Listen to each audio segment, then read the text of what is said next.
സരോജ് കുമാർ ആ മോഹൻലാലിനെ കളിയാക്കാൻ ഇറങ്ങിയതൊക്കെയാണ് പറയുന്നത്. അതിനകത്തൊരു വാസ്തവമുണ്ടോ? മോഹൻലാലിന് മാത്രമല്ല,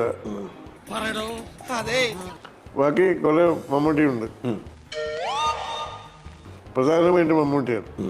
നീ അപ്പൊ അങ്ങനെ ചെയ്തത് നന്നായി. ഇല്ലെങ്കിൽ ഈ കേസിൽ ഞാൻ ഒറ്റപ്പെട്ടു പോയനെ. മഴയത്ത് മുംബൈ എന്ന് പറയുന്ന പടം ഇറങ്ങിയ സമയം അതേ ദിവസം തന്നെയാണ് സ്ഫടികം എന്ന് പറയുന്ന പടം ഇറങ്ങിയത്.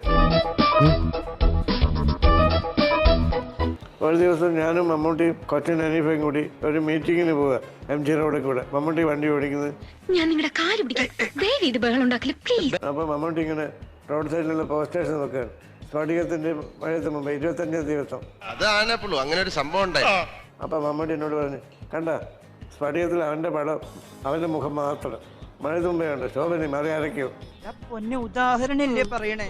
നീ ആ മാത്രം നേരെ വിളിച്ചൊന്ന് പറ, എന്റെ പടം മാത്രമായിട്ട് അരക്കാൻ.